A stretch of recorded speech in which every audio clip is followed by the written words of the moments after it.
Why did the U.S. Navy drop an estimated $1.84 billion just to get rid of 4 old Ticonderoga-class cruisers?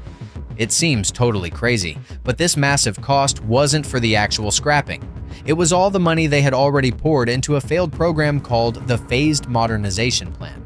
The effort stalled, turning into a total money pit, forcing the Navy to admit defeat and cut their losses on these maintenance nightmares.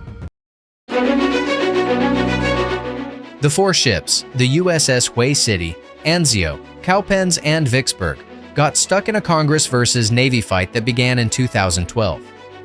Congress insisted the Navy upgrade these cruisers to last, even though the Navy preferred new ships. This disagreement made the modernization project a 10-year disaster, plagued by poor planning, bad oversight, and constant, unplanned repair work. Ultimately, the whole messy situation made the ships strategically useless. The GAO, Government Accountability Office, pointed out that shocking $1.84 billion figure. That huge sum is the total cash thrown at these 4 specific ships before the Navy completely gave up.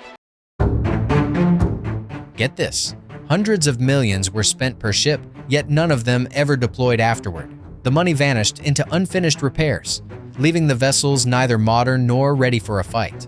Since the cash was already gone, retiring them was the only way to finally stop the bleeding on a terrible investment. The Navy's choice came down to 2 reasons: operational capability and future needs. Continuing the failed program was hogging up vital resources, shipyard space, money, and mechanics that were desperately needed for better, newer ships like the Arleigh Burke-class destroyers. Since the old cruisers were designed decades ago, they just aren't a match for today's high-tech threats. By accepting the $1.84 billion loss, the Navy could finally shift its focus and funding towards stronger platforms like the upcoming Constellation-class frigates. In the end, spending $1.84 billion to retire those 4 cruisers was all about opportunity cost. It was smarter to stop throwing good money after bad.